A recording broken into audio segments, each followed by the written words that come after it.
fans feel like this?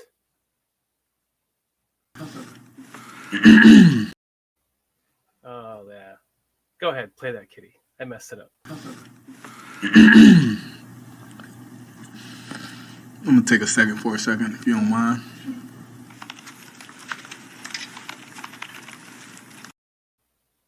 How many Bears fans feel like that, right?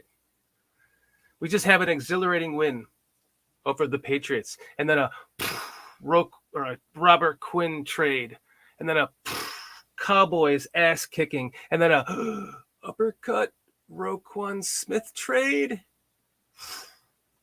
I don't think so. I know there's a lot of people that their hair is on fire right now. They think that this Roquan Smith trade is awful. It's actually something I kind of saw coming based on that video. The look in his face almost said it, that he doesn't want to come back to the Bears because of that Robert Quinn trade and because of the other things that happened. And quite frankly, dealing with a player that doesn't have an agent, look how difficult that was. By the way, it's Halloween tonight. If you hear my dog barking, that's because there's trick-or-treaters trying to come to the house even though the lights are turned off. So there's a lot to talk about. We have Dan Aguire, we have Cliff with his Cliff Notes, and we have Chris Watts from across the pond. Let's get this started, Kitty.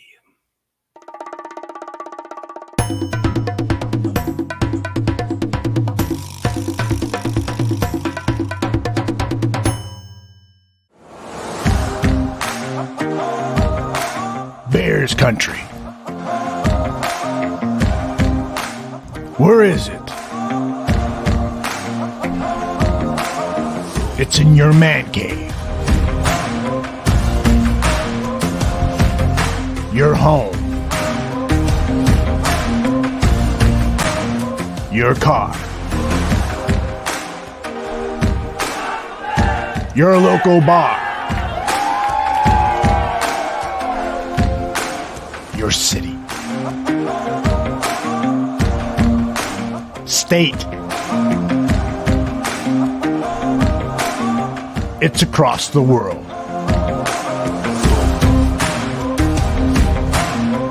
It's in your heart. And it's here. The Bears Country Podcast.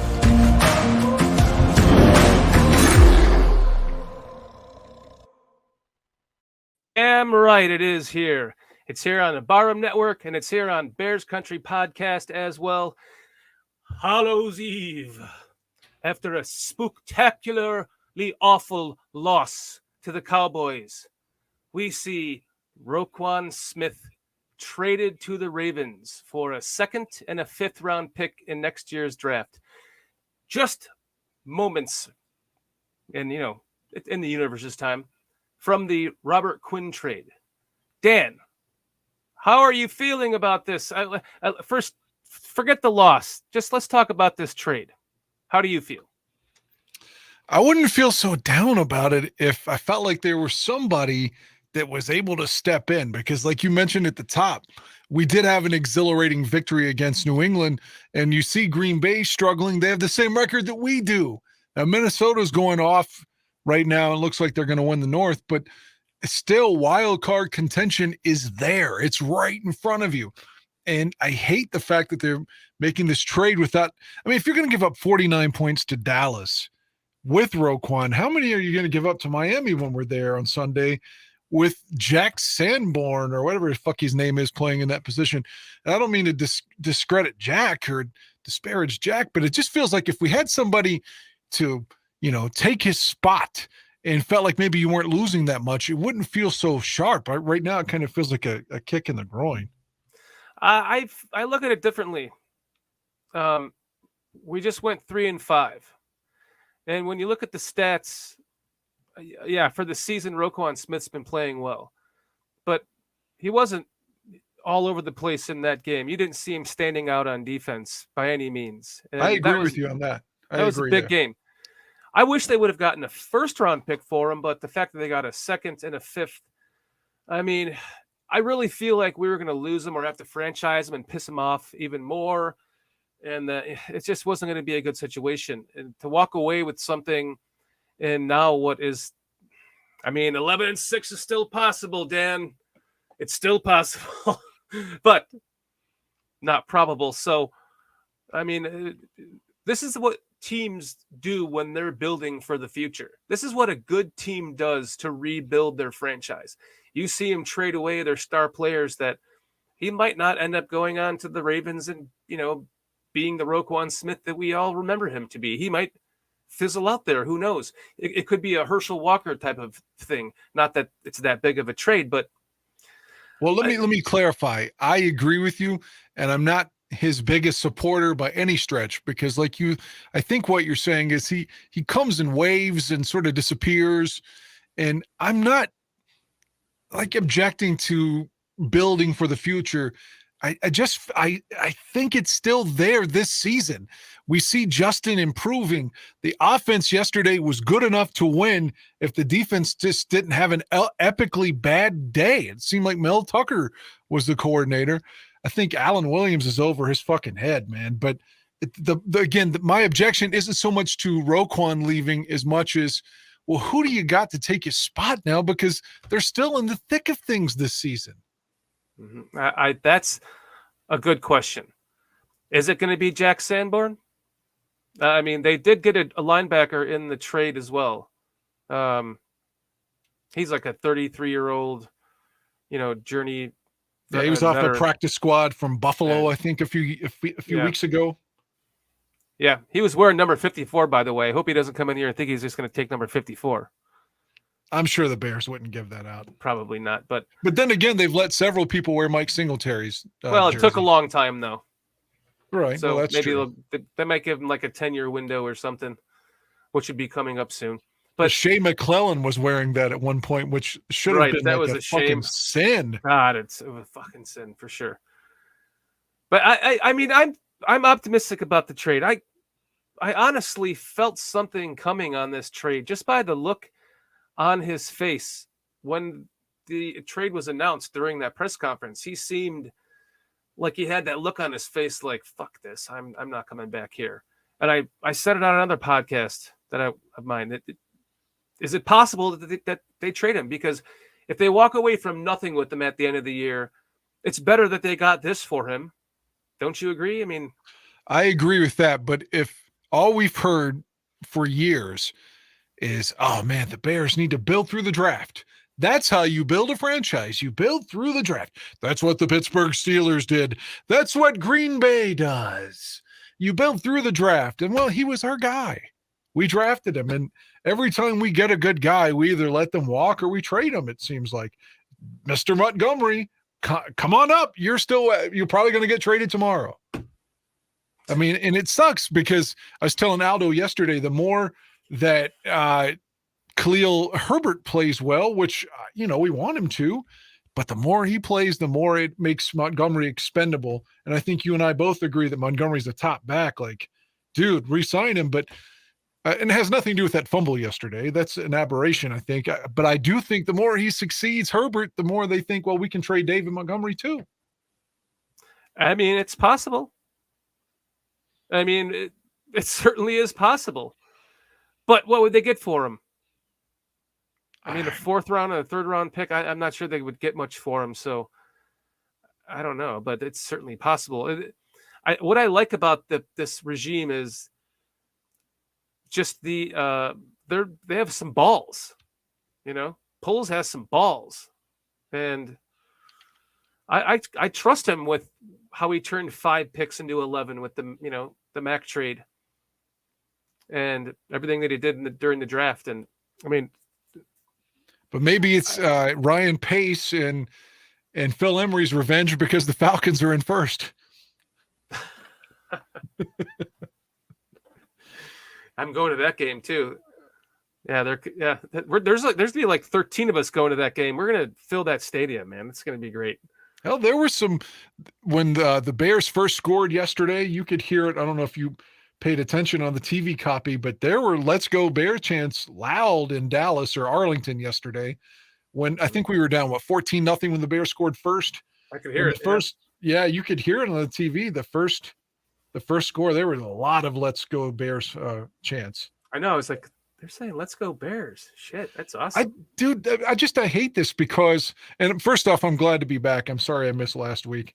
No problem. No worries. It just every game we've lost. And if we just say, okay, Green Bay was better than us and write that off, but every other game the Bears could have won. In Minnesota, they could have. I still think if the defense just plays half as good as they were in New England, the Bears could beat Dallas yesterday. Damn sure could have beaten the fucking Giants and Washington. Yeah. It's just that we're in it. And the offense is getting better. And we're, the wide receivers, I think Harry's looking good. We're getting Pringle back soon. Mm-hmm. It's just, man, things are starting to click on that side of the ball, and then we just trade the defense away. I don't like that they're tanking. It looks like they're tanking. That is a little peculiar that it seemed like, in a way, that there was an irrational move by Poles just going, oh, shit, we're 3-5. Just fuck it. Let's just trade him. We're not going to get anything for him at the end of the year anyways. Let's just get rid of him. That is a little peculiar. It does make you feel like, oh, we're just giving up. But right. I don't know. I don't feel that way myself. I feel like they're taking advantage of an opportunity to make this team better, and the cost for that is not quite as much as everyone thinks it is. Well, I hope that they win Sunday at the very least, since we're all going to be there. Oh God, that's going to be. And there's like rain in the forecast too, Dan. So I hope it's not going to rain. I really do. Well, we got to, Cliff would like to watch the Monday Night Football game tonight. So we should probably bring him in so we can get the Cliff notes to this game from him. Who's on Monday night? I have no goddamn idea. I'm doing this. Yeah, me either. Kitty, let's bring in Cliff.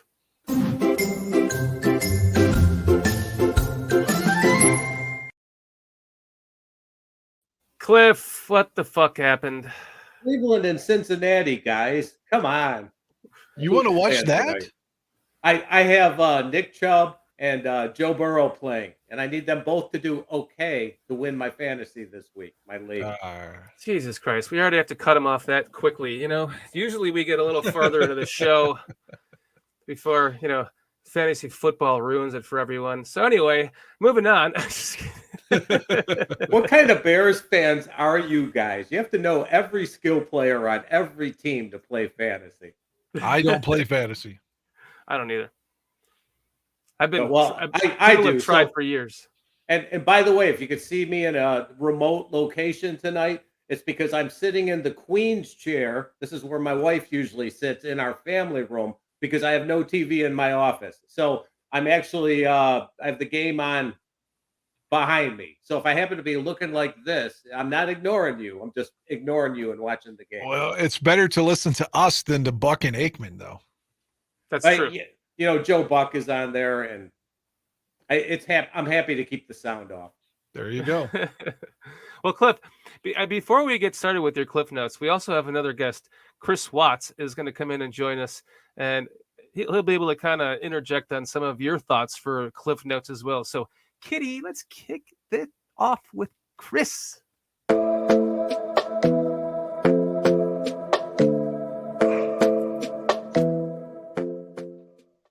From across the pond, Chris, how are you doing, my friend?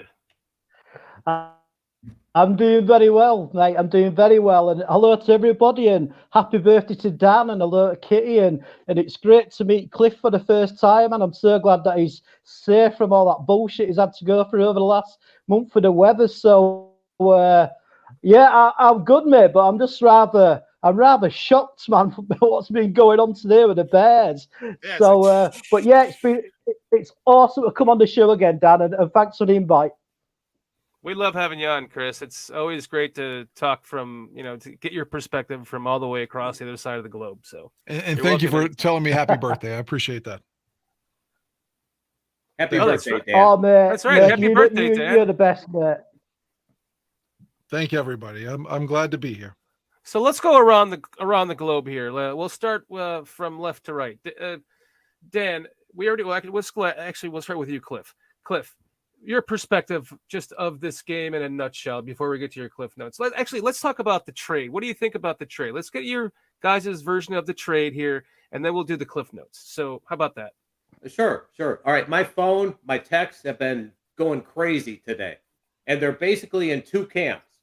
You've got the guys that was the last Bears game I'm going to watch. They traded Roquan. It's all over. I'm not watching the Bears ever again. And then you've got the people who do a little bit more thinking on it, are like, okay, what are Poles and Flus trying to do here? So that's basically what I'm hearing all day today. Now, I'm sort of in the Poles, Flus have a plan camp. And I think they're not just looking at winning the next game like Nagy. Get your button for Nagy. Oh, my button for Nagy. You said it, didn't you? You had me off guard. I'm not even going to get into that. I have zero thought. Sorry. Now, the man who shall remain nameless and Ryan Pace, they were thinking one game at a time to keep their jobs. I think that Poles and Flus are still in the honeymoon period, and they know that they can take a year, 2 years, even up to 3 years to build a team. And I think they're trying to build a team that's going to be consistent and win in the future. Now, another thing with Roquan, all right, I hate to say this about him because he's one heck of a player, but I've always thought he's a little bit self-centered and maybe a little bit immature. He runs his own, doesn't have a manager. He runs it himself. He's up there losing it in the interview, and I understand he cares about Quinn and things like that. But I can't imagine like crying right now. I mean, if someone would have to tell me that somebody very close to me died for me to cry on camera. So, he's a younger guy, so I can understand that. But he's going to want a lot of money at the end of the season. I think at the very least, the Bears would be renting him for 1 year under the franchise, which is going to be 18, 19 mil. So what would you rather have, guys?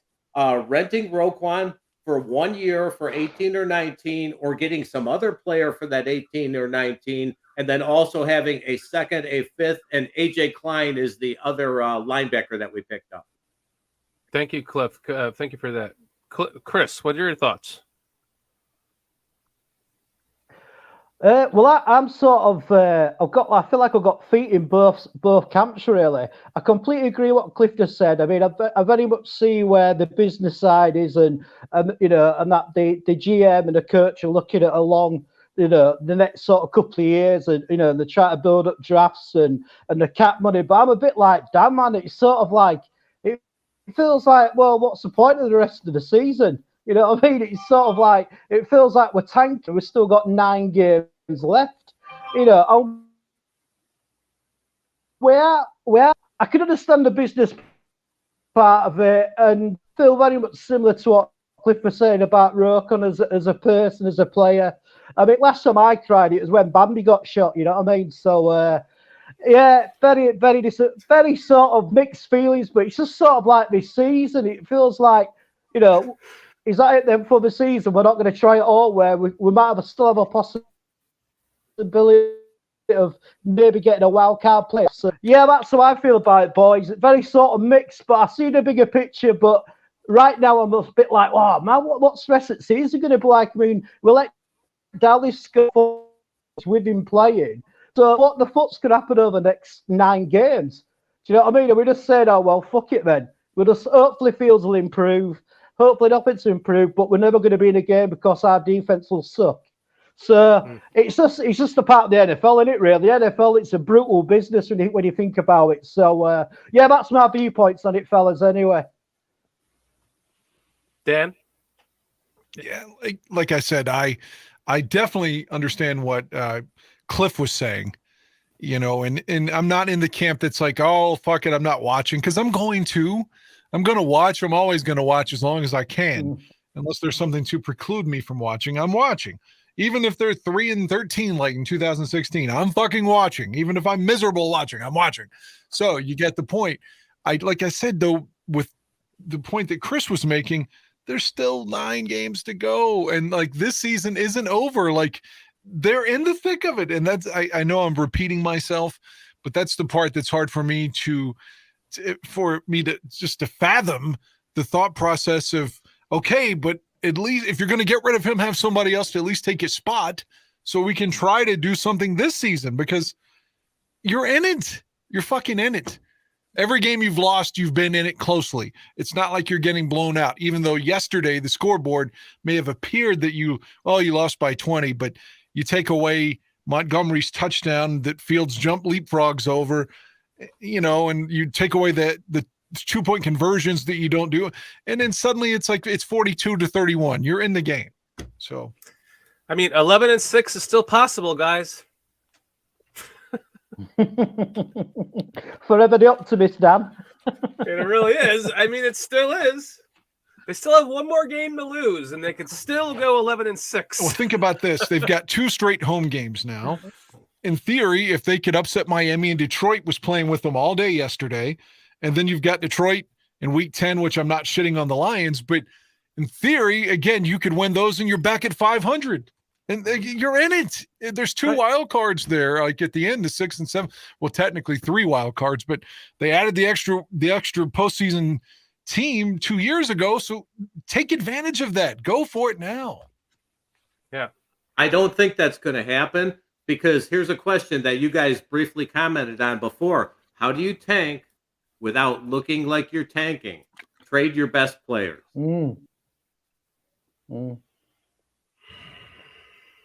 Does anyone else say as well? He's like, sorry, Dad. I just like to say is how do the coaches now sell the rest of the season to the players that are left on the squad? That I'd love to see that. If they're like behind the scenes on the Bears, like a Hard Knocks, right. I'd love to see how a coach is still going to motivate the players and say, well, we are still want to be competitive. And then, but the players will be thinking, well, you just got rid of Quinn, you've got rid of Roquan Smith. Do you know what I mean?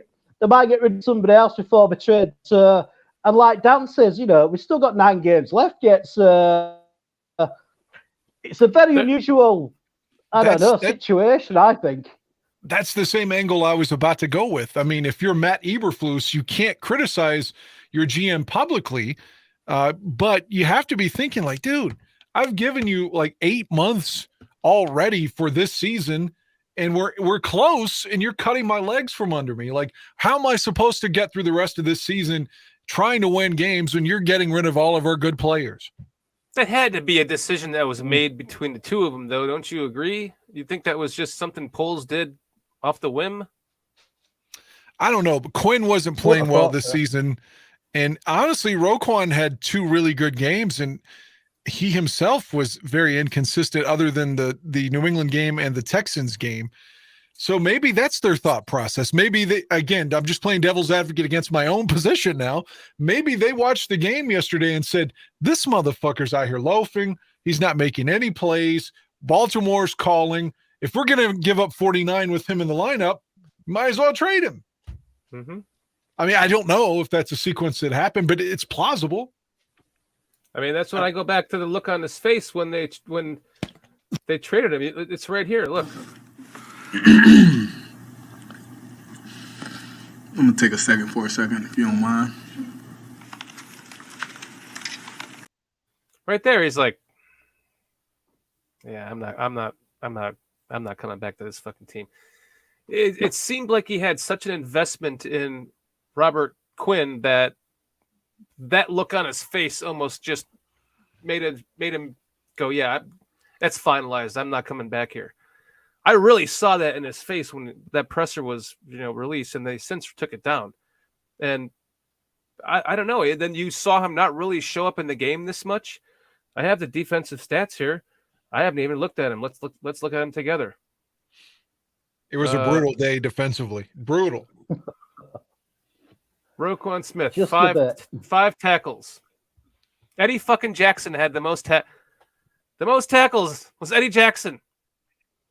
So Eddie it's almost like he took Eddie had a pick. Yeah. It's almost like you were saying, like, did he take the game off because he was upset about the Quinn trade? It was, I don't know. I'm just speculating, but to me, I almost saw this coming, and it does nothing but help the Bears in the future. So Well, let me ask you right now, Dan, because our two defensive captains were Roquan Smith and Robert Quinn.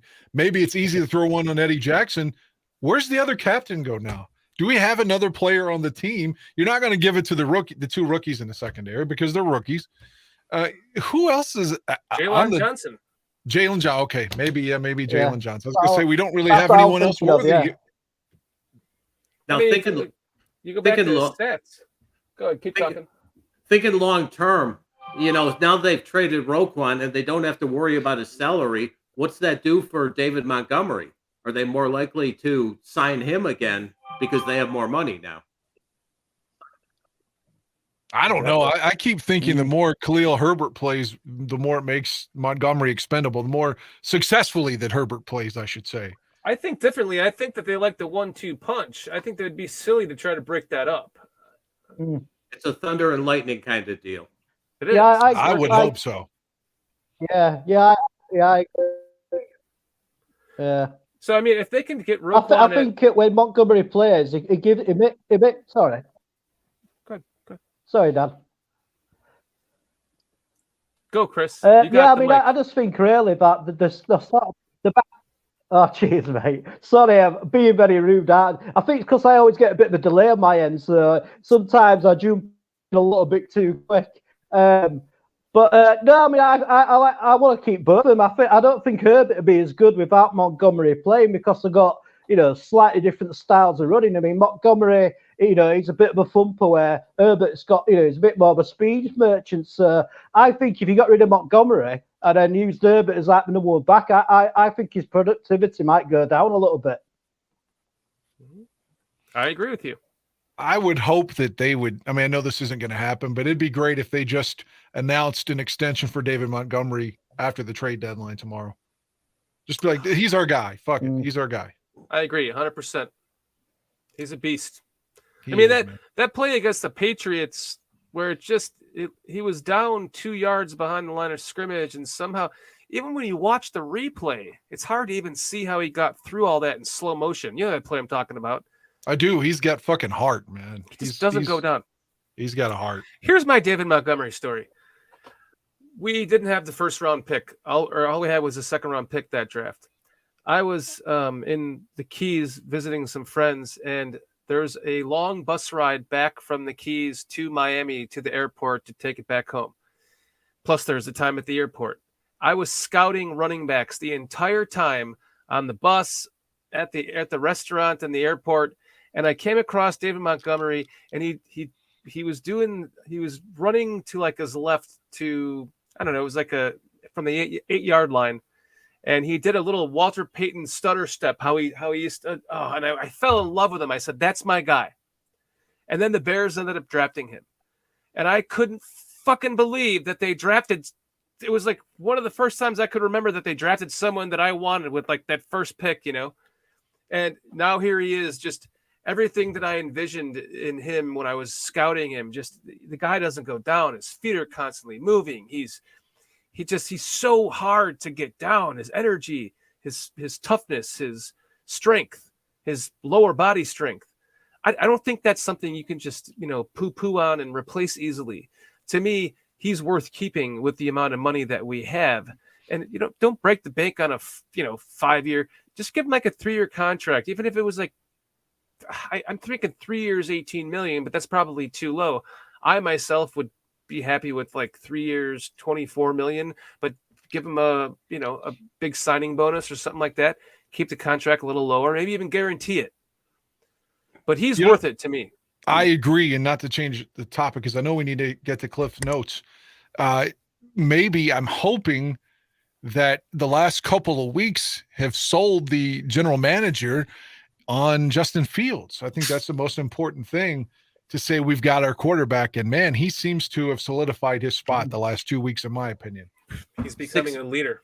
62 points in the last 2 games. That's development. Mm-hmm. His leadership is starting to shine through on the field. You're seeing it. I wish he wasn't running around so much, but that's what just has to be done now. That's just what has to be done. Yeah. Cliff? You want to get your Cliff notes? Choice, Dan. Yeah, no, he doesn't. Sure. I mean, it's sort of a bit of a letdown to go through the cliff notes now on yesterday's game because of the Roquan news. But I'm sure we're going to be talking about Roquan all week. Yeah. So why don't we go to the cliff notes and then we will. By the way, these aren't cliff notes, Cliff. There's 2 fucking pages to this, dude. Look, you have 21 different cliff notes. That's a fucking cliff novel. You know, I watch the game and I take notes as I'm watching the game. I don't realize how many notes there are going to be. This was a high-scoring game. There was a lot of action. All right, you better start the counter on them, Kitty. Yeah, we can move quickly through these. and actually, I'm not the one that takes all the time. Chris, it's Shorty and Dan are the ones that talk and talk and talk about each point. Cliff, I've watched the show all the time, mate. I know where you're coming from totally, mate. So, all right, let's get started here. All right, first thing, Dallas has the ball. Morrow is a heat-seeking missile, or I'm sorry, an RB-seeking missile. Now, Morrow sheds a blocker and gets a tackle for loss. Now, do you guys know who doesn't shed blockers formerly on the Bears? Could that be Roquan Roquan by any Smith. chance? Yeah. Okay. I edited these a little bit after the news today. You're saying Roquan couldn't fight off blocks. He generally does not, yes. And Morrow did a very nice job of pushing this blocker away from him, lineman too, pushing him away and making the tackle for loss. Excellent observation, Cliff. So, okay, we're going to move through these 21 points fairly Hurry quickly. the fuck up. Just speed through them. Getsy gets crazy. Prescott's shooting it. I'm just kidding. All right, Getsy's crazy. All right, what the heck is this first play? A long bomb to EQ. You know, I that doesn't seem like the Getsy Bears. You know, they're run. So here's a long bomb for the first play. I don't know what he's doing. Unfortunately, Justin Fields vastly underthrows the ball. Yeah, vastly. Yeah. And then the next one's on the money and then dropped by Velus Jones, who's done nothing positive since. By the coming way, to the Bears. I said to my buddy before the game, I said, I feel like they're going to game plan around Velus Jones today. And they had the end around, they had another play, and then I had that bomb in my head, and then I was like, I saw it come along. I can't fucking believe they're doing it. And then he literally alligator armed it. I was just go like that. All right, the Bears Yeah, get but every time. Oh, go ahead, Chris. I'm just going to quickly say, but every time Velus Jones gets the ball thrown to him or from a kick, he's got hands like concrete. I never saw him in college. I don't really follow college football that much. But for fuck's sake, mate, you're supposed to be like a professional player. Some of his drops, man, I can catch them with my fucking ass. Do you know what I mean? Absolutely. I mean, he's supposed to be a professional wide receiver here, and he's a dropping, fucking wanker. He's a fucking wanker, mate. He was actually wanker of the week when he dropped that punt the other week. So his name's been put down on the list. Well, hold on. Since we're at that, now is the best time to probably play the wanker of the week, Kitty, really quick. Wanker of the week.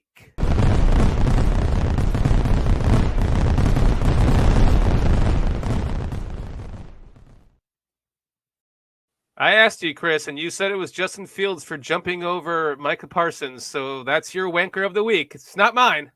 No, I mean, I thought Justin Fields overall played fantastic yesterday. And, you know, he's one of my favourite players, and I love the kid, and I want him to do fantastic. But for fuck's sake, man, come on. You know what I mean? That's basic football. And how he jumped over, he could have done himself more injury, jumping over like he did, and just putting his hands on the guy to put him down, and it cost us 7 points. I love the guy. He had to have thought that he was touched already. He must have done. I mean, I don't like calling out individual plays, but that were a fucking wanker play, mate. It was terrible. Sorry for throwing you out of whack there, Cliff. At least kick the guy in the balls so that he's down. Exactly. Go on, Cliff. What's the next? All right. Go ahead. Prescott. All right, Dallas, Bears go 3 and out there. Prescott gets the ball back, Dak Prescott, and he's got repeated short passes over the middle. He's shredding the Bears defense. You know who doesn't defend those short passes over the middle well? A former Bears player. God damn you, Ron Rivera.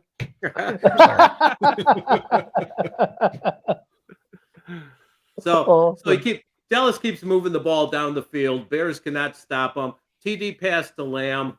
Or wait. So Dallas goes down, scores a TD, then gets crazy. All right, Dallas, they throw the ball to Lamb, 14-0 Dallas early. So what were you guys thinking at that point? Oh, shit. I was thinking, oh, shit, too. I was thinking someone smack Alan Williams in the face. Wake him up. Like, why does his defense always come out flat? He's like the Matt Nagy of our coaching staff now. Like, he's uninspiring. He's flat. He refuses to make adjustments. Like, dude, wake up. Wake up your guys. Fire them up. What are you doing? You always just stand there with that fucking look on your face like you're so sure of everything. Meanwhile, your team's giving up 14, 21, 28 points. Fucking fight. He's just standing there, man, with it looks like Forrest fucking Gump sitting on the fucking bench. That look on his face. I don't like this guy. Defense is good in the second half. I'm so sick of hearing that. Do something in the first half. That's why when Nagy was coming out, we were always flat in the first half. And it's just like, why are we always – the defense is always – it's like if the defense starts the game, we're like, oh, we're going to be down now. At least 3, if not 7. Like, dude, do something. It's your fucking job, coach. I know everyone's going to disagree with me because everybody's like, oh, it's a hot take, but I'll own it. I'll own my hot take. I agree with you, Dan. I agree with you, mate. Thank you. What's next, Cliff? All right, I got to make a comment here. I got to say that Joe Burrow is what we hope Justin Fields turns into. Man, that guy throws a nice ball. So, okay, back to the game. Valus is quick. You know, you were talking about his end around. If you hand him the ball, he can actually hold on to it. And he's very good at running with it. It's true, he is. If only he could fucking catch it. Catch it. All right, now, and on this drive, the Bears actually used a combo of QB and RB runs. Yeah, and Justin Fields is good at running. You know, he's got to learn to throw the ball, but he's good at running. Okay, now Fields scores a touchdown on the very same QB run they used last week, 14-7 Dallas. You guys like that? What do you think, Shorty? You like that touchdown score? Yeah, I did. I didn't see it even as it was developing. I thought, oh shit, this is looking really good. Oh, touchdown! So, yeah, it worked well. I'm glad they used it again. How about you? How about you, Chris? What'd you think of using the same play twice in a row with great results each time? Yeah, if it works, mate, keep doing it. That's what I think. If it works once and you think it can work again, then I've got no problem with that. And we really needed to score as well that part of the game because every time Dallas were getting a ball, they would have scored on every drive. So we were desperate, I think, at that time. Mm-hmm. There was a run late in the game where Fields got like 35 yards and they threw a bullshit penalty on. I'm still mad about that. I don't remember who they called it on, but he gained like 35, 37 yards running straight up the sideline and they threw a flag.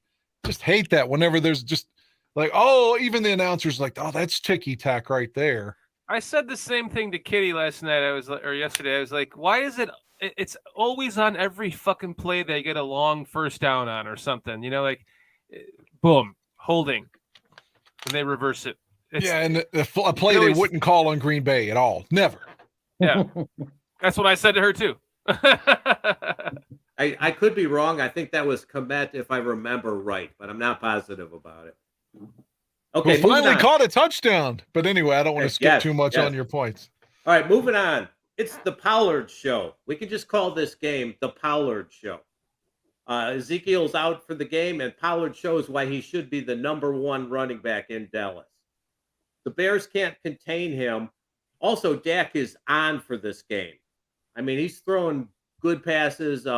His timing is good. And Vildor, what do you guys think about Vildor being the target for the Dallas pass attack? Why wouldn't he be? He's been the target since his rookie year. I mean, and that's what I'm saying. Get the guy some help. You got to make adjustments when they're continually just every route as it's in front of 22. Boom, boom, first down. but it's like Alan Williams is standing there doing nothing. He's like, it's like if you were in the corner, if this were boxing and you saw your fighter continually getting hit with the left hook, you would make an adjustment. You wouldn't be like, well, that was our game plan coming into today.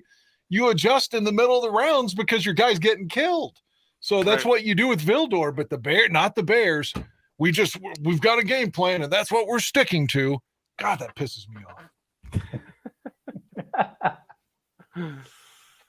Where are you at there, Cliff? What number are you on? We are only on 6. Dude, you got like 18 more to go. You better hurry this shit up. All right, here we go. Number 6 is a quick one. Fields is still holding the ball too long. He's got wide open receivers. He's holding the ball. Throw it away, Justin. Just get rid of it. All right, directly on to 7. Screen to Pettis, double pass weirdness. What kind of play was this? Where did they pull that play up? Which high school team coach gave them that play? And what would have happened if Montgomery caught that ball? He would have been smeared. He would have had to. I think the idea was that Montgomery was going to then throw it deep to somebody. Yeah. It's like some Baltimore Colts play from 1968. I think that first pass was technically a forward pass. So, that's right. Well, in theory, it was supposed to be behind the line. And I think he was supposed to throw it deep at that point. But I don't know. Like you said, if he catches it, he's probably just going to get hit himself. Right. Yeah. So that was just some kind of wacko play. Matt Nagy is trying to outsmart everybody. Yes, and it was terrible. All right, number 8. Dallas is a juggernaut. One of the announcers on the broadcast used this word, and I thought it was so good I had to repeat it because that's what they are. Dallas is a top 5-6 give or take team. I mean, they're a good team, and they showed the Bears exactly where the Bears are right now. See, I think the Bears could have won yesterday if the defense plays well. Like Fields was scoring, man. I mean, he scored 31 points. They just went for two different times. If you told us last Monday, boy, the Bears are going to Dallas and going to score 31, you'd be thinking, fuck, we're going to win. Right. For sure. I'd have been like, 31-22, 31-24, whatever. I wouldn't have thought we would have lost that game with 31 points. I don't think we're as far off from Dallas in terms of yesterday anyway.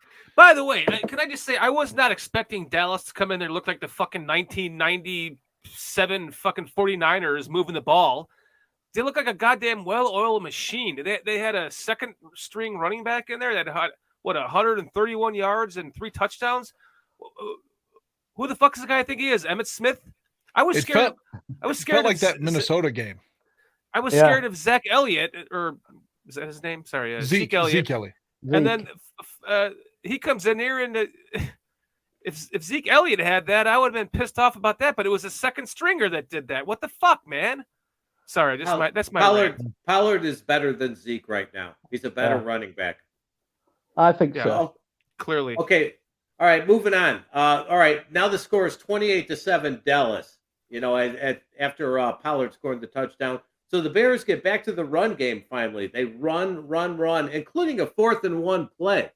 Now, 4th and 1, they're on their own 45, give or take, and they go for it. Now, where did our conservative coaches go, and who are these wacky yahoos that have replaced them?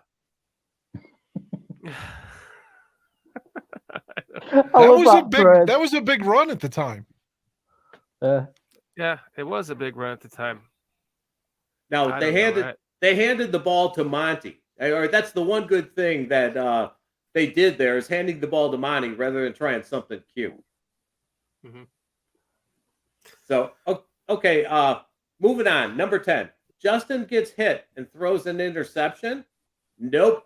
15-yard penalty. The Bears keep the ball. That was awesome. Yep. Yeah. I was thinking, oh no, here we go. And then the ref throws the flag, and finally they gave us one. Yeah, exactly. If you listen to the play, just rewind it and listen, you could hear the hit. I think more than anything, because it was high toward his helmet, but it was just one of those attention-getting, a hit that everyone would clap for in 1999. but it just sounded so violent. The hit, the pads and stuff. I think that's why it drew the flag more than anything. Mm-hmm. Okay, number 11. So Nikhil catches a nice pass for the TD. I wish he would have been on the team a couple weeks ago because he just showed right there what he can do. You know, he can just box out one defender, and he's big enough and quick enough to catch the ball. Mm-hmm. All right, so go ahead. We're at halftime. All right, well, 28-14. Now, we're just before halftime. Okay, Dak is intercepted. The Cowboys only have like 40 seconds to go, and they try to get in scoring position, and Dak gets intercepted. He didn't see Eddie Jackson standing right there in the middle of the field because Jackson's just waiting for the ball. So the Bears try several passes, including a shovel pass. They threw it to the end zone a couple times. They were close, but didn't get the score. Settle for a field goal, and now we're at halftime. Time to take a breath. 28-17, Dallas lead. Game is not out of reach. This is a perfect time for us to take a breath from your fucking Cliff novel and make an announcement here that the Barroom Network, is hosting an event at King's this coming Saturday. Kitty, kick this off. Let everyone know what's going on with this.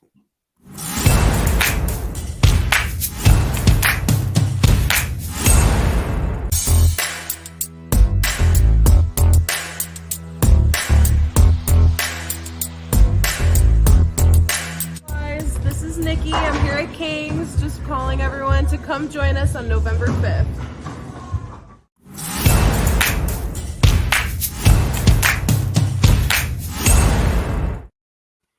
For all you barflies out there,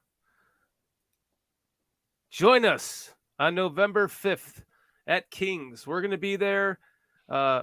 Aldo, Dan, myself, Cliff, you're not going to be able to make it. No, unfortunately, like Chris, the GoFundMe account didn't work out for you. Nobody gives a shit about me. But no, of course. Next year, man. Next year, if I get my ass together, if I get my life together, but I will definitely be in Chicago next season. Definitely. But come out to King's, and I believe it's in Rosemont, and you'll all the barflies out there, come out and join us from 2 to 4 p.m. at King's, and we look forward to meeting all of you out there. And it's going to be a great day prior to the Dolphins game that were Aldo and Dan and my wife and Dan's girlfriend, and 6 of us are going to this Bears game, and it's going to be a fucking great time. I can't wait. So, and it's her birthday on Sunday, Jenny's. Oh, excellent. Cool. Yeah. We'll have to make sure we bring her a little birthday cupcake or something. Absolutely. And we got the Smashing Pumpkins drama settled. I gave the other ticket to John Buffone. Oh, excellent. Okay. Right. Well, that should be fun. Then. Dad, I think I just think I had a feeling that Aldo just didn't like the Smashing Pumpkins, Dan. Yeah, I think Aldo would have had a good time, but he has his reasons for not going. So Buffone can take the ticket, and we'll have a great time anyway. And I tried to go with you, Dan. I couldn't make it work. I'm sorry. That's okay. I mean, I'm glad to meet you Sunday or Saturday at the Rosemont. I was about to say the Rosemont Horizon, the fucking old arena. The Rosemont Kings, yeah. Yeah. Well, I'm not going with you because I don't like Smashing Pumpkins. That's too bad. No, I do. You're too old to like the Smashing Pumpkins, Cliff. Yes. Yeah. Is that Led Zeppelin? Is it Pink Floyd? Is it Rolling Stones? No. All right. Let's get on to the second half of your Cliff Notes. Wildcat weirdness. All right. Bears have the ball. They run a Wildcat snap to Montgomery. He fakes a handoff to Justin. Somebody please tell me what this play is supposed to accomplish. It worked the second time, though. Yeah.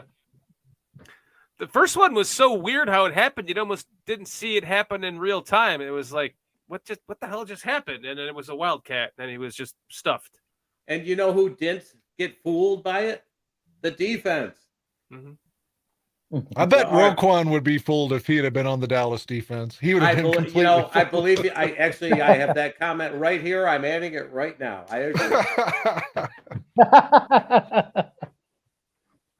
All right. So, anyways, Dallas gets the ball back and they punt after going 3 and out. This is memorable because this is their first punt in the game in the third quarter.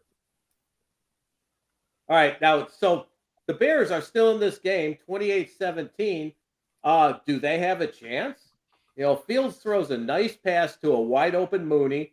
Justin Herbert takes the ball, runs for a TD, 28-23 Dallas. This was the one point in the game that I thought the Bears might have a chance at winning this game. Mm-hmm. Were you guys feeling the same way? What do you think, Dan? Oh yeah, I was like, this is it. I mean, this is the comeback. This is what we've been waiting for. We're in the game. I'm always thinking we're in the game. So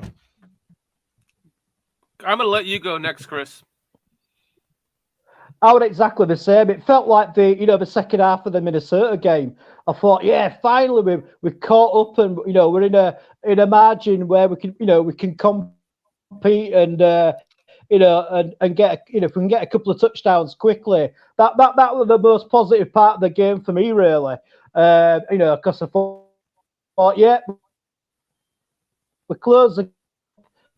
Keep the pressure, stop down scoring on every fucking drive, then we might have a chance. Yeah, you kind of broke up a little bit there, so I didn't hear quite everything you said. But I for the most part, I agree with what you're saying. I mean, it's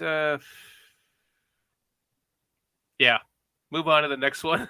All right, this was the best point in the game because we suddenly got a bucket of cold water dumped on our heads by the name of Tony Pollard, the cold bucket of Tony Pollard water. He shows up again. Dallas goes right down the field. Pollard runs for a TD, 35-23 Dallas. All right. I was disgusted at that point. I was just fucking disgusted. All right, now we're looking at the hurdle play. Justin Fields is actually not in the pros. He's in college.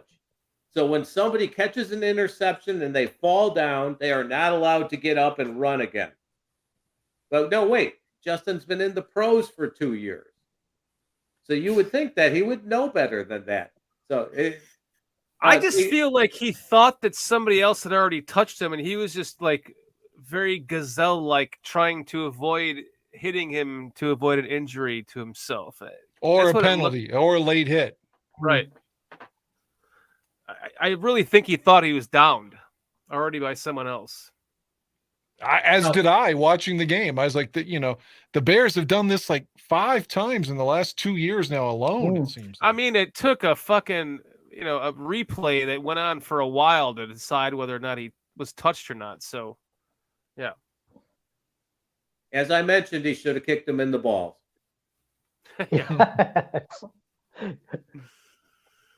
All right, moving on. On to number 17. We're almost done here. All right, Justin Fields can run. Long run by Justin, and as Dan was saying, here's the penalty.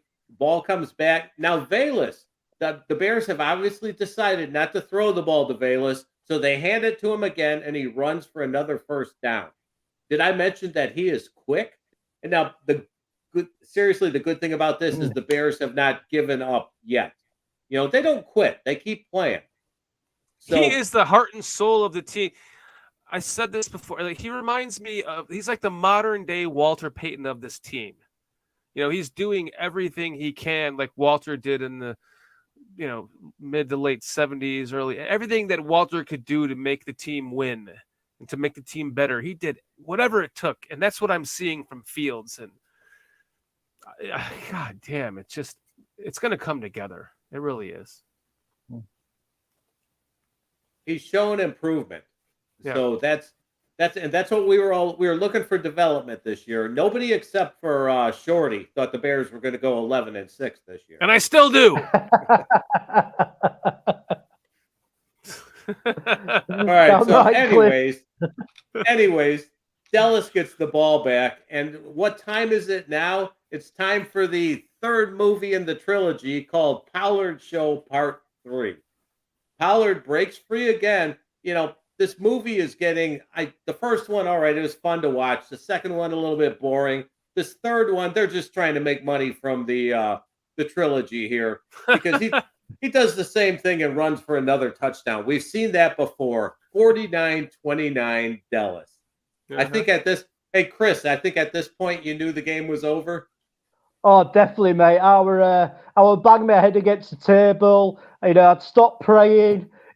Any positive vibes coming from the UK stopped. And I was just waiting for the game to finish and move on. That's how I was at the time. Oh man, Dan, how did you feel then? At what point? I'm sorry. What was the question? The third touchdown run by after Pollard. the last score, 49-29. I just thought, well, let's go ahead and get another score. I mean, the Bears are close to scoring again. I wasn't giving up yet. I just thought, man, if we get another score here, we're down 13. I mean, I thought the same thing. Like if we could just move the ball, and then I'm just seeing Justin run for his life again. It's like Groundhog Day. The second 2-point conversion, he got drilled on blindly too. Oh my God, what was that all about? Yeah, that's what I'm saying. That was very strange, just how quickly he got blindside drilled like that. He didn't even see that guy coming, even though the guy was coming directly at him. No. Yeah. And it was quite a high hit as well. I'm surprised he didn't get called for for the personal foul on that. It seemed to be, quite like a headshot nearly. Right. Someone just made a reference to Leonard Part 6. I missed the context, but I do remember that Bill Cosby movie. In the chat room. Oh, I get it now. Pollard Show Part 3. I got it. We have an educated chat. Yeah. Yes, we do. Definitely we do. On to number 19. And I apologize for going to 21 this week. Next week we'll keep it under 20. All right, the Bears are still playing hard. There's no give up on this team. They go back to the run, and they realize they lost, so they're killing clock too. But they did convert that other fourth down play, and I believe that was once again using a wildcat. Yeah, the fake handoff to Fields again. Here's the thing, right? They're giving you hope. There has not been any moment in this season where it's been so desolate. Maybe at some point at the end of the Packers game, and at maybe some point of the end of this game. But even though there still was that moment of hope up until the very end in this game where you realize, okay, we can't score anymore, but we were scoring. That all season long, you've at least been in the game and you felt that. You've been feeling like, okay, they're driving. They get, three. They were down in the red zone on the goal line 3 times in a row in the Commanders game. And, they were coming back in the Vikings game and fuckface drops the ball or he catches the ball and doesn't run out of bounds and he gives the ball back to the Vikings. And then you have the Giants game. These are all winnable games and you're feeling like the hope is not lost. Even in this last game when they lost by 20 fucking points, you still felt like at some point they could win this. They could come back and at least tie this game and make something out of it. And that's what I'm enjoying out of this team myself the most personally. I just tried. Sorry, Dan. I'm just trying not to be too sort of English cynical. We're quite cynical over here. So my cynical head were coming on going, we're fucked. Fuck it. Let's move on to next week. So I like your positivity, Mr. Shorty. Yeah, thank you, Chris. I appreciate it. Yeah, I honestly felt that the score, usually I'm like, man, the score wasn't as close as it might indicate, but it's the opposite this way. It's like we lose by 20, but that is not indicative of how the game felt. And it just seemed like the Bears played much better than a 49-29 loss. I feel like that's sort of it skews, like you said, we were in the game. Mm-hmm. I think we're all happy seeing some offense. Yeah. Is that your 21, yeah, Cliff? Did we do your thoughts? Nope. We are finishing up 19. All right. In the same drive, Justin again gets sacked holding onto the ball. And if you watch that play, there were at least 2, maybe 3 receivers wide open directly in front of him. It's the worst part of his game. He needs to learn to throw the ball. Mm-hmm. 1, 2, 3, throw. Yep. 1, 2, 3, 4, 5, throw. Or one throw if he needs to. Exactly. Yeah. Maybe he feels like he has to hit the home run shot because the defense was playing so poorly. I'm just wondering how much it has to do with his his delivery. Does it take him too long to get a one throw out or a 1, 2, 3 throw? Because it's almost like if he's doing 1, 2, 3, he should almost be winding up as he's doing 1, 2, and then by the time he hits 3, he's ready to throw because he has that. He still seems to have that where it's just Aaron Rodgers can go from here to there and here to there and here to there. It's the quick release. You're not seeing that quick release unless he's running the ball where he's going out and then he has to quick release it because he's on the move, right? But in the pocket, 1, 2, 3 is more like, I don't know. Part of me thinks that this is something to do with the coaching that's been going on throughout the offseason and his footwork and his mechanics. Is he thinking about it too much? Is he not doing it? Is he reverting back to the old? I don't know. But these are the things that do kind of worry me as a fan watching quarterbacks for my entire life, trying to assess what is good and bad. And I'm not saying I'm correct, but these are just things I'm noticing that I'm not really concerned with because I think he'll correct them because of his mannerisms and his ability to, work and want to be the best at his craft. But just something about that. Where's the slant passes? Where's that? Like you said, Dan, where's the slant, the 1, 2, 3, boom, slant, the 1, 2, slant. It's like the ability to come out to get the ball out of his hand that quick doesn't exist yet. Mm. Sorry, Dad. Chris. No, I mean, it could also be down to that the receivers aren't just getting open because we've hardly got the best receiver roster in the league, have we, really, boys? So it could just be a fact that when he's looking down doing his reads, there's nobody open. True, it could be. On this play, I thought he just wasn't processing because from the camera angle behind him, you could clearly see directly in front of him, receiver coming across the middle, nobody within 4 or 5 yards of him. Right. And there's your outlet right there. Throw the ball to him. And Justin just doesn't seem to be processing even when someone's directly in front of him. So I think it's a mental issue. Coming from a bunch of armchair quarterbacks. Yes. Oh, yes. I don't know if this is true. I don't know if it's from a source that's reputable, but it says the Los Angeles Rams and Chicago Bears have made preliminary contact regarding a trade that would send David Montgomery to Los Angeles in return for a mid-4th round pick and Cam Akers. Whoa. Oh, man, I do not want Cam Akers. Again, it may not be a legitimate report, so it's just on Twitter. What?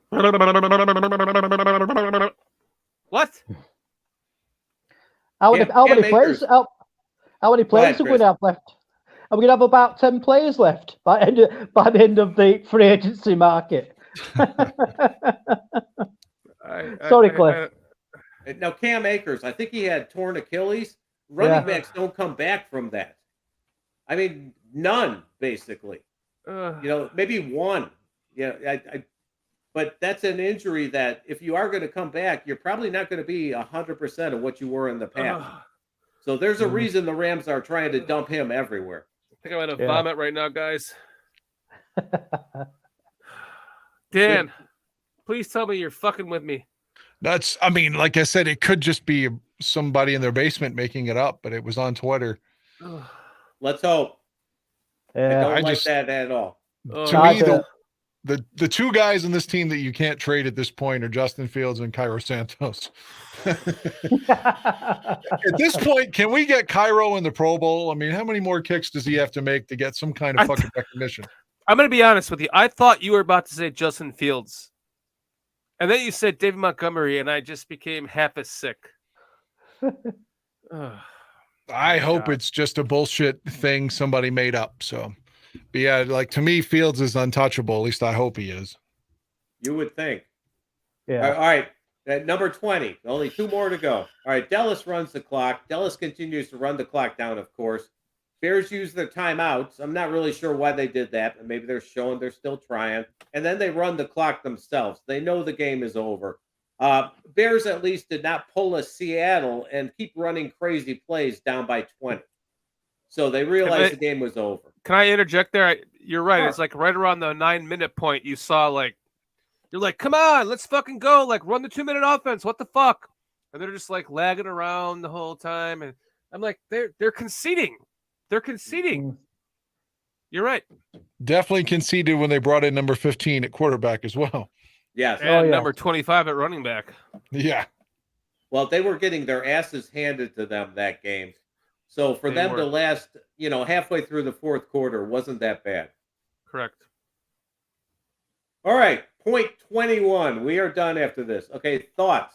My thoughts for this game directly right after watching the game.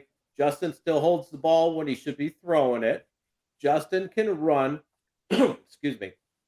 Bears have scored 62 points in their last 2 games. That's some development.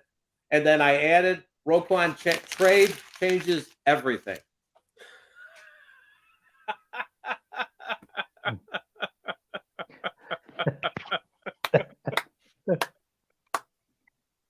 That was perfect. That's Cliff. awesome, Cliff. Just sitting there in your fucking lazy boy. I don't like this chair. I like to sit like this, This you have to lean back in this one. I just heard Kitty laugh from the other room at you. And Shorty, all right, I need points scored tonight. That's why I'm sitting in this chair. We are 8 minutes out from halftime, and it's 0-0 on Monday Night Football. I am losing my ass in fantasy football as we speak.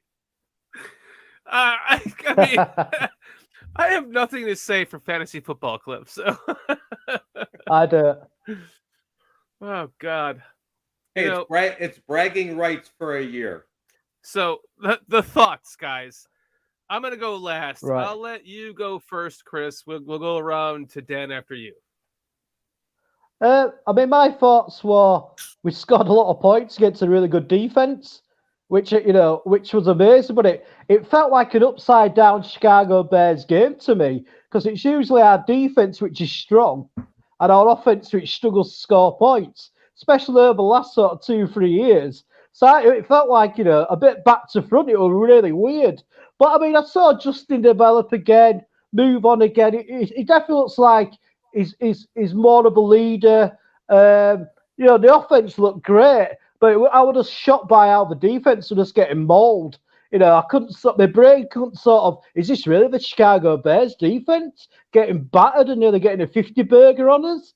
It was so weird. So yeah, I mean, it's good to see the offense scoring because we haven't seen that for a long time. Consistency. In a consistent way, sorry. But the defense, I was like, well, Quinn's gone, but you're only one person. I mean, I know he might have been getting double teamed a lot when he was playing for us, but it was like I don't know. I just can't put it into words about how I felt about the defense. I was sort of in shock more than anything else. Yeah. I agree with Chris. To have that dynamic performance against New England, the best performance, in my opinion, of the season on defense, and to follow that up 6 days later with arguably the worst is just a harsh dichotomy for me to, like I said, to comprehend. I'm like, what the fuck is happening? Like, how is this happening? I was so frustrated and demoralized by the defense's inability to make anything happen. I know, it was just exactly like you said. It was so demoralizing, and just watching our defense just get, destroyed by. Like I said, it was like the '90s 49ers offense, just boom, boom, boom, boom, boom at one point in the game. What they scored 4 times in a row, and at one point the announcers were like, "Oh, they finally didn't score again on this drive." It's like, "Oh, fuck you." Punted. Yeah. Yeah, and then they interviewed Mike McCarthy, of course, you recall, from Green Bay. I like to call him Porky Pig, yeah. Yeah, she was giving didn't have it on video. It was just like quoting him, and he was like, "Oh no, I'm not worried about the Bears at all." It's like strange fucking accent. I don't know. I think he's from Pittsburgh, but it sounds like redneck New England or something when he talks. But But anyway, yeah, he was so conceited, saying that he wasn't worried about the Bears at all, and I just was wishing that I could punch him in the fucking I stomach or fucking face. hate Mike McCarthy. Like I said, to me he's Porky Pig. You know, not that he talks like that, but he just reminds me of just Porky Pig. Like you're up there in Green Bay eating all those fucking sausages. You would think you'd lose a little bit of weight in Dallas, but maybe you're eating all that barbecue. I don't know. Just fucking slow down, buddy. You're getting old, you know? I can't make any weight jokes, but I can't make any weight jokes on anybody, but yes, whatever. Fuck you, Mike McCarthy, you fat fuck. Mike McCarthy will always be a Packer to me. Yeah, Yep, same he will here, be same to me here, too. Cliff. Yeah. And I'm not And the thing making is, fat jokes at fat he's people. got a, I apologize. I'm not making fat I've jokes got- at fat people, and Dan and you included. I'm just saying, Mike McCarthy to me is Porky Pig. He just, I don't know. I hate him. I have my own disdain for him. It has nothing to do with anybody else.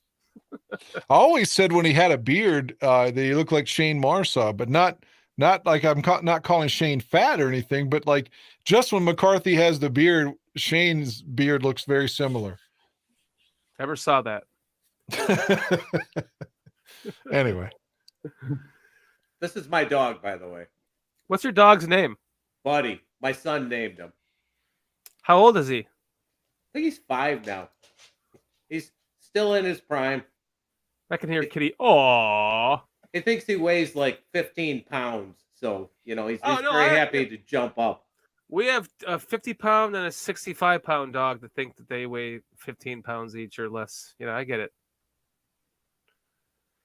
So guys, getting back to Roquan. Yeah. I mean, I'm happy with the trade. I really am. I think this is how you build a team. You have to make those certain sacrifices that your fans are going to blow up about. And, remember, you guys, and I'm not comparing this to the Herschel Walker trade by any other means other than the fan reaction is such that it could just make your hair go on fire, right? But this could be a trade where, if they draft right, which it seems like they've been doing well, and Poles did well in the first draft. How much of that had to do with the previous scouts that were fired? I don't know. That's a good question for another day. But you would think that if he was able to do what he's done so far, you'd be able to trust him with this process moving forward. And yeah, we're 3-5, and we could still win out and go 11-6, or just lose one more game. I mean, one more game. Who cares? But it's. I like what Poles is doing here, and I back him on this. I really do. I don't want to pay Roquan Smith $20+ million a year and hamper our team for the next however many years for an off-the-ball linebacker that we could easily draft with one of those picks that we picked up. That's my thoughts.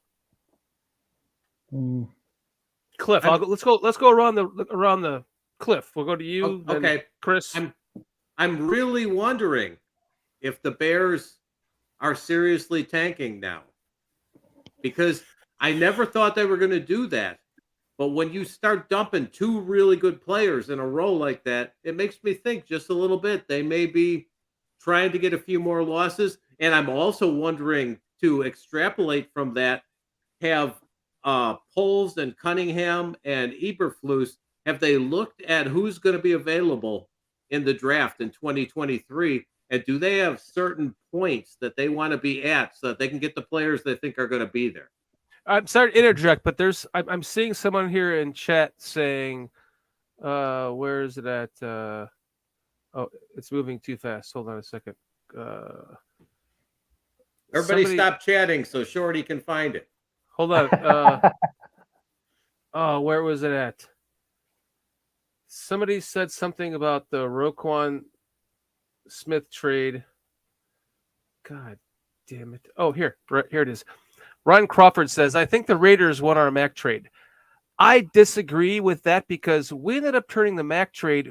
We ended up getting 3 extra picks out of that from this last draft that we have turned into people that are starters on this team now.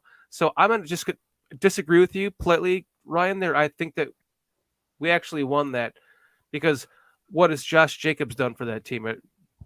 Is he still I think performing Jacobs is good. Just the guy from New England, McDaniels, wasn't good in Denver. He's not good now. I mean, I think to give up the 2 first-round picks for Mac, that the Raiders were clearly the victors of that trade, although that did help us get Brisker. But that's like, we traded 2 third-round picks for Brandon Marshall, and one of those third-round picks was because of the Greg Olsen trade.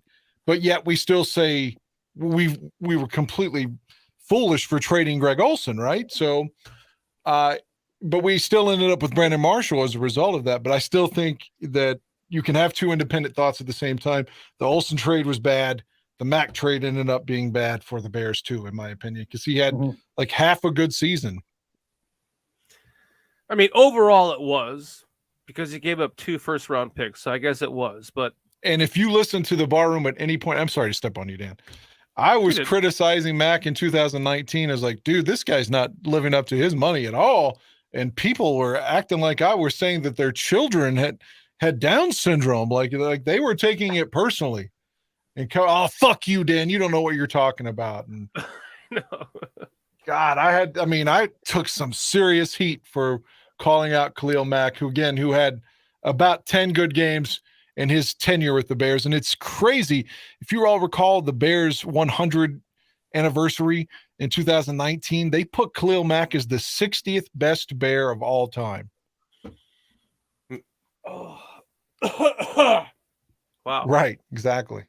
I think he just killed Dan. Hell, they had Patrick Manley in there too.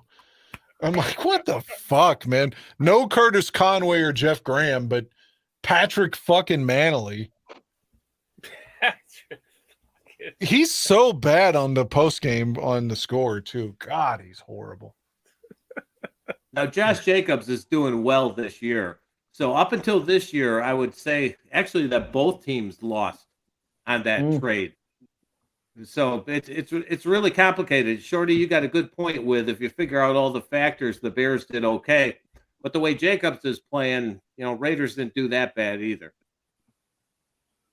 Yeah, not terribly. Yeah. So, like, how do you guys, moving forward, how do you guys feel like now we have another game coming up, right? We have to put all this shit behind us. How do you, what are your feelings about the Dolphins? Because what do we do now without Roquan Smith against the Dolphins? Not that he's going to cover, one of their speedy wide receivers, but who the fuck is going to cover their speedy wide receivers? We're going to be watching that game together, Dan. It's going to be a lot. You better get help for 22 right now. You better find a way to give help for 22. Mm-hmm. Vildor is definitely the weak link. Jalen Johnson should be back into like quote unquote football shape now. And, Gordon's getting better. I still think Brisker's going to keep getting better. Eddie Jackson's his resurgence is in full swing. So the secondary, maybe they can handle some of these plays, but it's those slants on Vildor that he gets beat incessantly. Yeah, he does. Chris? I see the bigger business, like we discussed earlier on. I see the business side of it, but it just feels a bit demoralizing for the rest of the season. I just feel like, we're going to see a lot of shit Bears football, and it's just going to be, demoralizing, but also in a weird way as well, which I'm contradicting myself certainly. It's quite exciting to think, what's going to happen next year with all this cap money and all these draft picks? So I think it's just a matter of bearing, just getting through this season. Even though I'm much like Dan, I don't feel like we're out of it completely. And then just see what they're going to do the next couple of seasons, because I think that's where we can really start judging how good this GM is and the coaches when they've got all the, they've got everything what they need to do about getting better players in. And I think that's where we can really sort of start saying, well, are they up to it? Are they making the right decisions? Was all this worth all these players being shipped out the club? But it's just going to be, It's just like you just feel like on Sunday the Dolphins. I just don't feel excited about it anymore. I'm like, well, you know what I mean? Or maybe that's just maybe that's just me being an English cynical English guy. You know what I mean? Man, I hate to I don't want to be disrespectful to anybody's opinions because mine are just as equal as theirs. But I feel like I just saw someone, I don't know who it was, talking about, it's just like, to me, it was like this fucking crutch that we all as Bear fans gave Khalil Mack. Oh, he's triple teamed on every play. 4 people are on Khalil Mack today. Did you see that? Aldo made the point, the only time he succeeded in Chicago was when he was playing against someone's backup. I saw Khalil Mack get single blocked by a tight end numerous times, but as Bear fans, we have to make this shit. Oh no, he was triple teamed on every play. Same excuses are made for Julius Peppers here too. Oh, he's so good. He makes everybody else better, even though he has no stats at all. None. It's because he's getting triple teamed. Hey, come on. I want to see how the Bears 2 playoff players... games. Mack made no plays in 2 playoff games with the Bears. That's True. all you need to know. True. Good point. Go ahead, Cliff. All right, I want to see how the Bears players react to losing the Dallas game and to having 2 of their captains, 2 of the big names on the team be gone within a week. So are they going to recover and come back, or are they all going to be terrified that if these 2 guys could go, anybody could go? Who's going to step up, right? Who's going to be the next man up? Jalen Johnson. I want the fucking C on my jersey. Somebody has to. And if they don't, we're going to see another bad game. And when does God Adams damn it, come back? He was in the game yesterday. Okay, so maybe they start. I mean, I don't know. I'm not saying they're going to put him in the middle, but I was going to say Jack Sanborn, baby. Yeah, maybe. Yeah. The Thomas guys played okay. Jack Sanborn time, baby. You may see some. Sanborn time. You may see some AJ Klein too. I mean, his last salary was $6 million a year for 3 years, so he's not garbage, And he was released by a team, and then I think the Giants picked him up immediately, put him on their practice squad, and then Baltimore grabbed him off the practice squad to put him on their active roster. So even though he's been around the league and he's going into his 10th year, he still is well liked by teams. Fucking good facts, Cliff. And he's played multiple positions at linebacker. So at the very least, I think he's going to be a good backup, and you never know. I mean, he may be better than Adam. Hey, man, when you look at these defensive stats, you're seeing somebody getting fucking 11, 12 fucking tackles a game. In this case, it was Eddie Jackson. Roquan Smith took a back seat. He said, I'm out of here. Fuck this team after the Robert Quinn trade. So, I mean, you could easily you could easily see the Klein come in and just give us 10 tackles in the game. You could see, I mean, fuck it, Jack Sanborn. He appears to be a tackling machine as far as preseason goes. But what happens when you put him in a game? I saw him in there at least one play this past weekend. Yeah. I'm not sure how many more he was in, but I think that they were kind of trying to warm him up, because I think if they put him at middle linebacker and they move Morrow to the will position, they could have something just as good as they have now. They might have the same tackling machine in Jack Sanborn. We don't know. But they're seeing it on the field. We're not, in practice. I don't think we know what's going to happen game to game now. They're just doing so many things on the Bears that I have no idea what's going to happen against Miami next week. I know. It's kind of exciting in a way. Yeah. That's how I feel, Cliff, totally. It's just sort of like, there's doesn't be any continuity, especially when we beat the Patriots. And, all 3 parts of the team played really well. And I'm thinking, this is it. This is it, man. It's all starting to click. And now all this has happened with, these 2 players gone. And, it's just really hard to predict how like Cliff said, how players are going to react to these situations. So at least it could be really interesting to watch. Mm-hmm. Final thoughts on that, Dan? I can only hope selfishly, since I'm flying out there, that we can win on Sunday at the very least. Since I'm there, that would be definitely. tremendous. And if Detroit can hang with them and have the lead in the fourth quarter, I mean, they've got one win. You'd like to think that the Bears could, and we'll be back in our Navy jerseys finally for the first time since week 1. And by the way, for all of you barflies out there and everyone watching Bears Country Podcast on our own channel, remember this.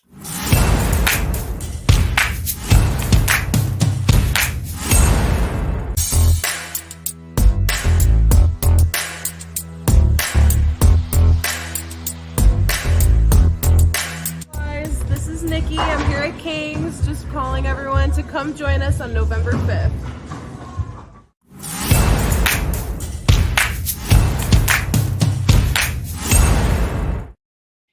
Come out to Kings and join us from the Barroom Network and Bears Country Podcast. We're going to have all the Barroom Network guests and hosts there. All of our barflies. We're hoping to get you guys there so we can hang out with you. It should be a lot of fun. Make sure you guys join us from 2 to 4 p.m. on this next coming Saturday. It's going to be a blast.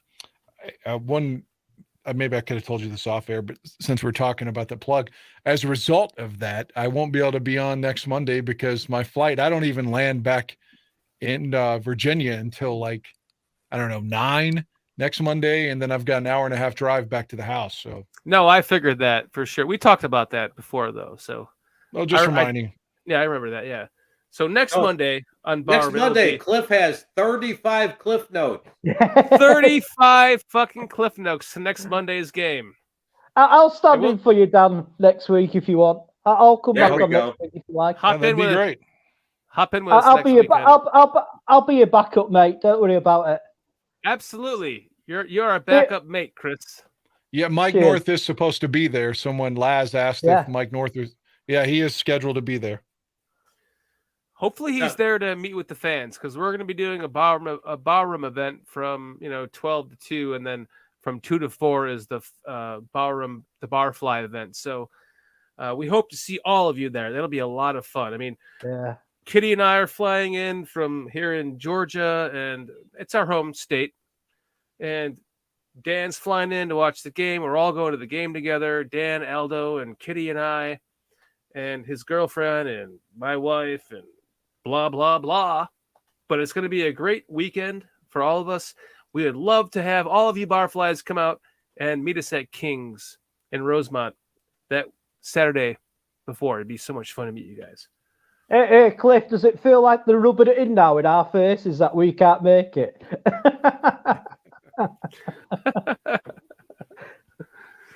You didn't sell that house yet, Cliff, huh? Well, it's gotten more complicated. So, oh, God damn, really? Yeah, you think my Cliff Notes were long? I could tell you the history of this sale, and there's absolutely no way I can leave town at this point. Yeah. Okay. So, Chris, how you doing, buddy? And Dan, what's up? We didn't hear that shit.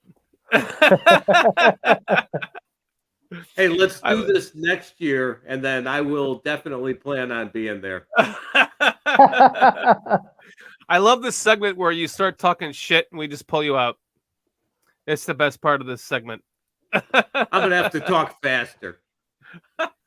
Hey, Cliff, don't take this shit, man. You're the guy what glues the show together with your Cliff Notes. So don't listen to Dan and all this bullshit. You know what I mean, mate? I talk to people and they say, "Oh, you're the Cliff Notes guy." And I'm like, "Yeah, I'm on with Shorty and Dan." They're like, "Who?" Yeah, you're the Cliff Notes guy, and I'm the Wanker man. So I don't know which is there better. You go. We've got our bits. Yes, that's it. You're brother. the Wanker man. I love your Wanker. Your Wanker. The Wanker of the week is. There can't be anything better than that. The Wanker of the week. I would love for Chris's intro to be the British Bulldogs theme song. The old WWF wrestlers. Do it. I'll work on that. I do remember him. As did he have like dreadlocks, like beads in his hair and stuff like that? Yeah, man. I'm just a rookie to all this. I mean, I've only been podcasting for literally 3 months. So I mean, I'm a rookie to all this, but the fact that we're like getting into stuff we can do like this.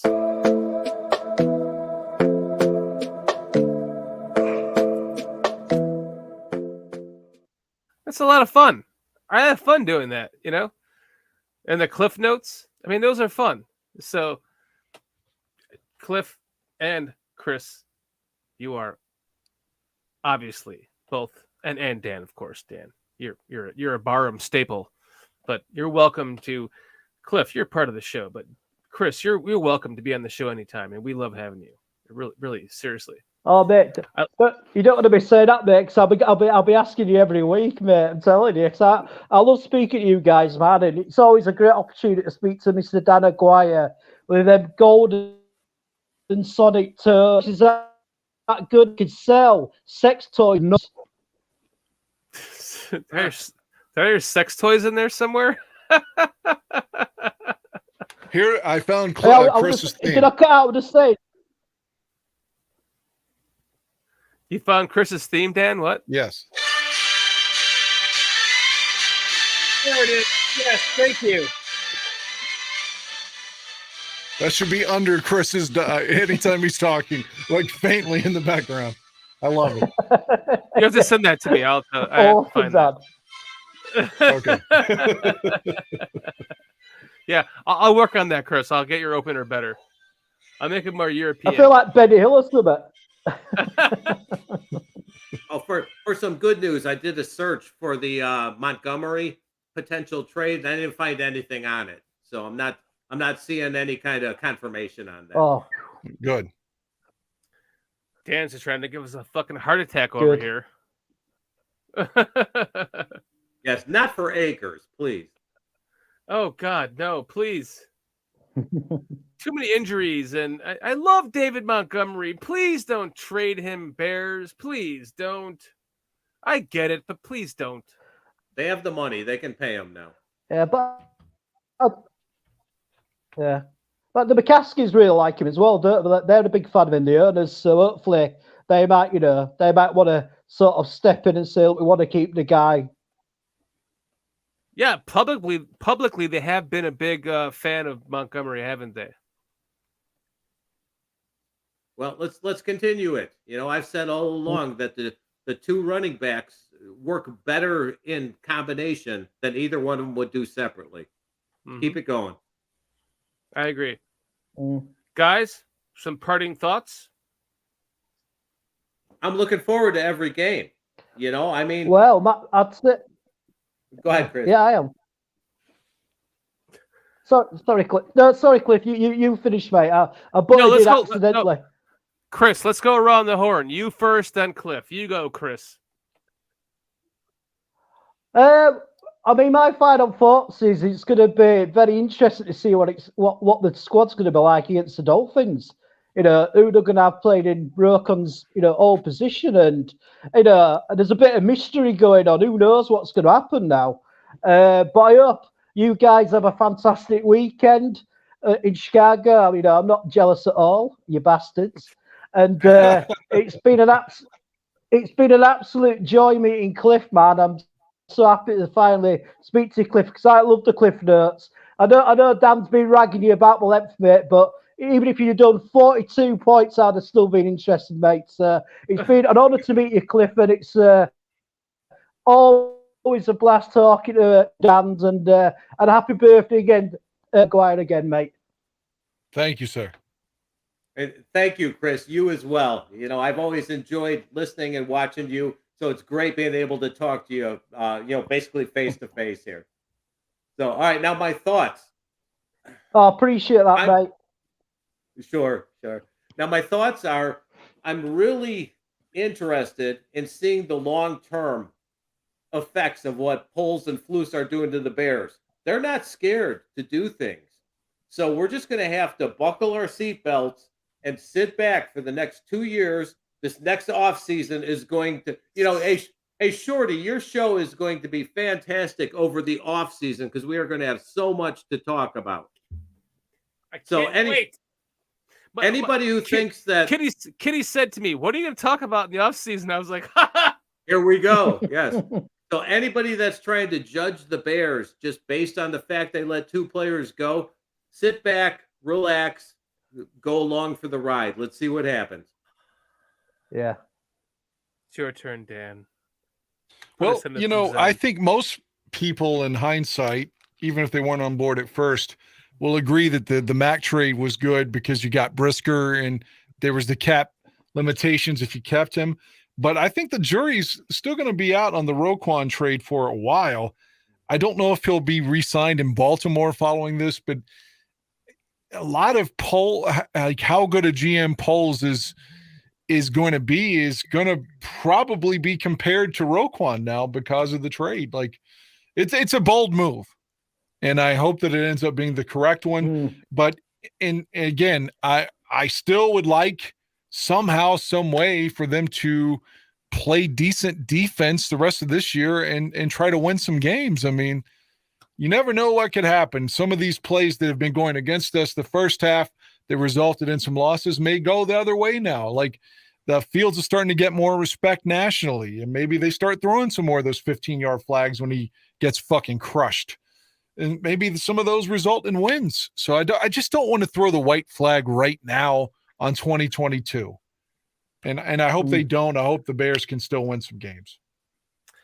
I'm going to wrap that up by saying I don't think that they did this move in thinking that they were going to trash this season. I think that they literally thought that they had somebody else on the team that might be able to fill that role. I'm not going to say his name, number 57 from Wisconsin, rookie, undrafted. But there might be somebody on this team that can get some tackles, fill up that space, and they can plug the rest of the season and help the team to build the capital that it needs to be great. Like every great team does crazy historic moves like this to where the fan base goes, what the fuck? And then that team all of a sudden ends up a powerhouse in the near future, and nobody remembers that. And I think that this is truly a building block that Poles and this regime is doing. And I think that Eberflus was 100% behind it, because I think that they knew they were not going to be able to re-sign Roquan, and this would be a mess in the end. And it's better to get what you can moving forward now.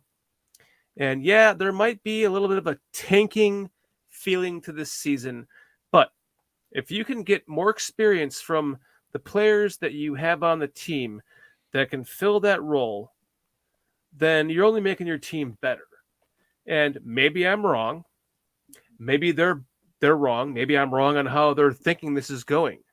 But that's my feeling of it. And to me, moving forward, I'm not taking on this season. I think we can still win more games. I think we can still possibly sneak into the fucking playoffs. There's an extra playoff game. So if we can, then the sky's the limit from there, because we're already seeing the development of Fields. We all have acknowledged that. And if he gets better, I think that he's kind of trying to do a chess move, Poles, with building this team better for the future to help that quarterback. And it might take a sacrifice at the moment for the defense that's going to make everyone pee on themselves. And like, I feel like everything you're saying was the Bears' justification to let Wilbur Marshall go. Like, oh yeah, I mean, that was the free agency was so new then. Like, who would have known like what that just impact saying was? like I'm not saying Roquan's Wilbur, but man, it feels like everything you're saying is what they were saying for Wilbur. And they traded Willie Gall away. They got all those draft picks at the same time. And what did it do for the Bears? Nothing. So yeah. Anyway. Maybe I'm wrong. I'm just trying to remain optimistic. That's all. I'm on your side of it, though. I'm on your side. Let's hope this is not a repeat of the ancient history back then. Let's hope that Poles, Cunningham, Flus, Getsy, Williams, and whoever the special teams guy is, let's hope they know what they're doing. Chris, final thoughts? I couldn't really say anything more after what Cliff just said, because that's exactly what I was thinking as well. You know, it's time that as fans, we should get it. It's the Bears' time, man. Come on. Do you know what I mean? I'm so fed up of, the mediocre fucking bullshit we've had to put up with for years, with leadership throughout the organisation. And I'm just hoping this is like, the turning point, and we can be the dominant team in the NFC North, and the Packers can be at the bottom with Detroit pissing on them as well. So, yeah, they're my final thoughts. I just hope that, this is our time now, that things are going to be sorted out in the right way for the future. And we're just going to have to put up with these growing pains this year. And then hopefully this next couple of years, hopefully we'll kick on and we'll be the dominant force in our division. Lynn Hayden, who does a podcast with me on Bears Country Podcast on our own channel on Wednesdays, she just said, can you pull that back up, Kitty? I lost it. Oh, here we go. Dan, I love you, but the Bears are not going to the playoffs. I love you too, Lynn. Lynn and I are on the same page there, Doherty. And yes, they are. The Bears are going to the playoffs. I'm going to fucking stand behind it. It may not be 11-6, but we're going to the playoffs. The Bears just played a playoff level team. How did that work out? I don't care. Come on, let's collectively pull our souls together and make this happen. Let's give good juju. We are the Bears, shuffling crew. Yes, exactly. Hey, I'd be the first to be happy to say I was wrong. The Bears pulled it all together, had a miracle Super Bowl win. That would be wonderful. But it's not going to happen. It's still possible, though. Possible, yes. All right, guys. This has been a great show. We love all of you in chat. Thank you all so much for joining us. Make sure that you subscribe to the Barham Network. Also, go to Bears Country Podcast and subscribe to that channel as well, because we do a live broadcast here on Barham Network, as well as our own stuff on Bears Country Podcast. And last parting words from everyone. Let's go around the clock. Down to you, Chris. What do you want to say before we move on to this next game and close it out? All I want to say is beat the Dolphins on Sunday. Okay. That's all I'm bothered about. And also, again, is thank you for inviting me on the show again, Dan. It's been an absolute blast, and as said before, it's been awesome to meet Cliff, and it's always awesome to talk to that man, Dan Aguire. So, and also have a great weekend as well in Chicago. I'm so jealous of you bastards. I got to say, I agree with that. I'm jealous too. I really wish I could be flying out there to join you guys. And I want to thank the chat, because I read all the chat comments that pop up, and the guys and ladies in chat have some excellent comments all the time. We can't mention all of them, but you guys do a great job. So thank you, chat. Oh, absolutely. We love you, chat. We appreciate you. Without you, this wouldn't be a great live show. So thank you all. We're sorry that we can't respond to every one of you, because it's a lot to go through, but we love you all. And Dan, you're up next. The Bears have not beaten Miami in Chicago since 1988, opening day. Christ. When they fuck you and your facts, Dan. We're done with you. All right, get him out of here. Fuck off, Dan. Fuck off with you and your stats can fuck off, Dan. All right, Bears 11-6. 11-6 Bears. Jim McMahon crushed Marino that day, outplayed him, but as I've said, he's still talking. Jesus Christ. Okay, moving on. 11-6. I'm just kidding, Dan. We love you. We're just go ahead, restart. Well, Miami hasn't come to Chicago much. Like I said, they were in there in '88. The Bears had them beaten in '91 in the snow and shit it away at the very end because of Kevin Butler missing field goals, because that's what Kevin Butler did, but people don't remember that. But beyond that, they beat us in 06 and then 14 in Chicago.